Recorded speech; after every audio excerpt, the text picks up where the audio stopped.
Number two is absolutely, we have to get electricity back. City services is what it boils down to citywide. I mean, that's everywhere. You have to have city services, police protection, fire protection, before you can think about bringing people into an area.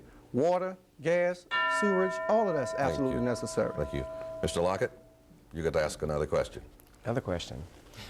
Yes. Mr. Johnson, what do you feel sets you apart and exclusively a person who would do better as a city councilman than the other candidates?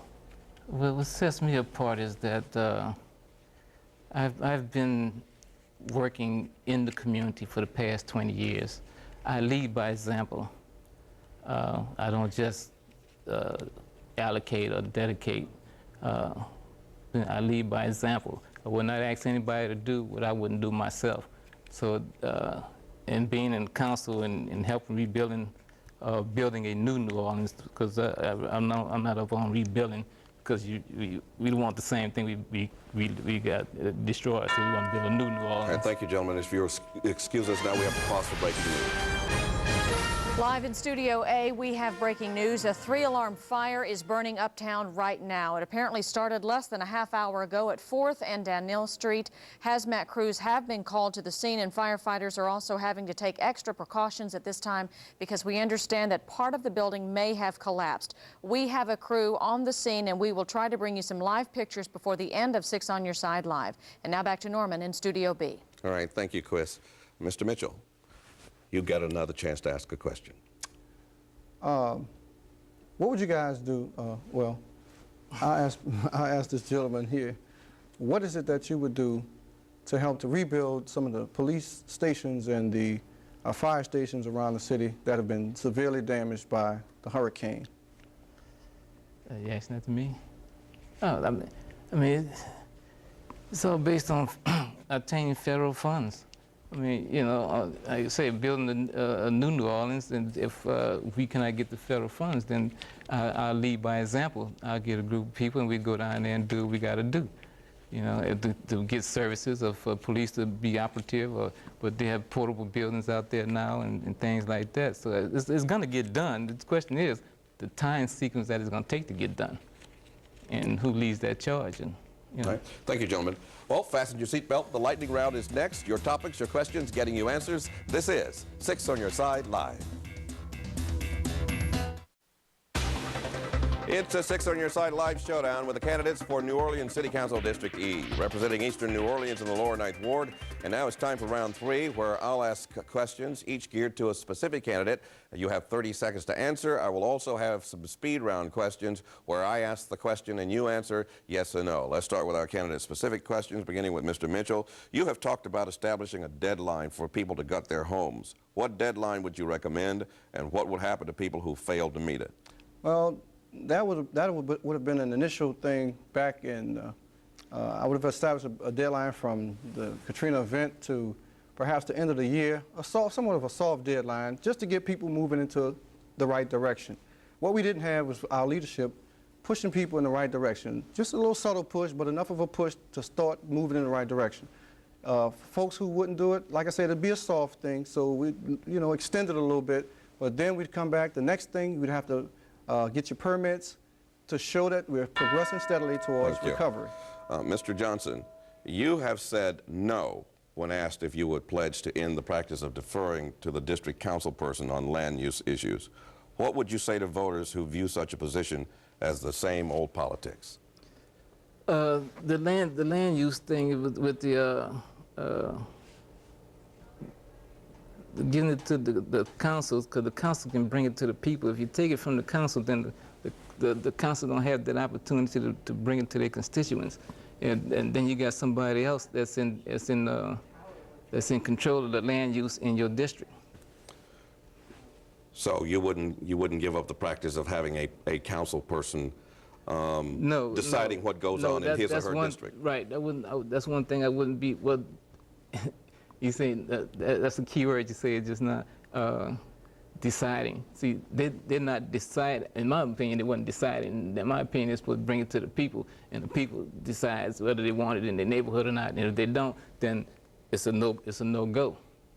And that's where the council person is supposed to be a liaison between you and what goes on in the city. All right, thank you, Mr. Johnson. Mr. Lockett, what specifically would you do as a council member? We've talked a lot about that people should be allowed back home, but what would you do specifically in your power as a council person to get people back home? Specifically, as a council person to get people back home, I would welcome individuals who are out of town to directly contact me and let me know specifically what their problems are. I would go directly to City Council and let them know exactly what those main problems are. Some of those problems I do know are right now, which are basic services to the area, like trash pickup, electricity, and things like that. However, I do intend to have a one-on-one relationship with constituents as they call and tell me specifically what their needs are, and I do intend to impress that as much as possible, to be persistent and resilient in expressing that directly to the council, letting them know that the people have needs and that they need to be heard. Thank you. Mr. Mitchell, you mentioned two of your priorities would be to get 2 schools open in the East and 2 in the 9th Ward. How do you plan to accomplish that? Well, as I said before, the state has taken over our schools. The state is responsible for reopening those schools. I would have to get a series, I would have to put forth a plan, a really short-term plan to get the schools cleaned up, gutted, services back restored, electrical work, all the stuff we need to do to bring those buildings online. We have a bunch of kids in the city that are ready to go to school now who don't have no schools to go to. So it's a shame that we're sitting around talking about this and we're not getting the state to open those schools up. I'm curious, but you know, what kind of plan would you put together to have the schools gutted, cleaned up, and rewired? I could find volunteers to do all of that stuff. A lot of those things, I'll gut it myself. I'm gonna roll these sleeves up, Mr. Norman Robinson, and I'm gonna go to work. That's what I do. I solve problems, I'm an engineer, that's what I do. I'll get in there, I'll get a group of people, volunteers who are ready. The kids can't go to school, I guarantee you I can get hundreds of people ready to go and gut some schools and get them ready to roll. All right, thank you. Mr. Johnson, the mayor has said city services might not be available to some areas of the city. Or what will you do to make sure that city services are provided in your district? I would have to camp out on city hall steps to make sure that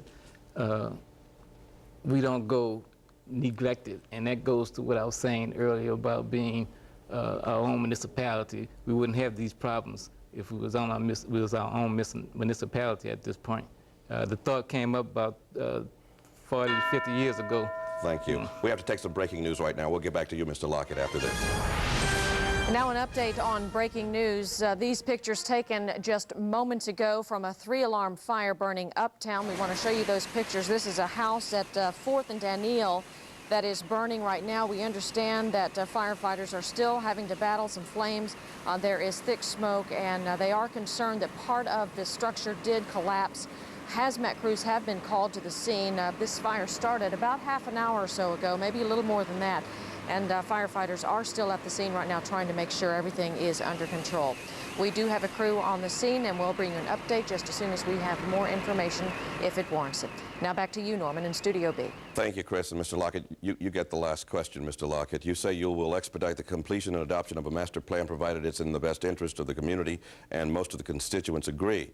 Say you believe in your heart that is in the best interest, but most of the constituents don't agree. What would you do? In that case, I would have to actually change the view. I basically would be a servant of the people. Whatever the people want, my concerns specifically don't override the concerns of the people. So whatever the people say that they want is exactly what I intend to try to enforce. All right, thank you, gentlemen. Monday night, our series of nonstop showdowns continues. All the candidates and all the big races. It's the final night with the candidates running for District E. Email your questions in at WDSU.com or phone them in at 679-0705. This is 6 on Your Side Live. Thank you for watching. We'll see you next week.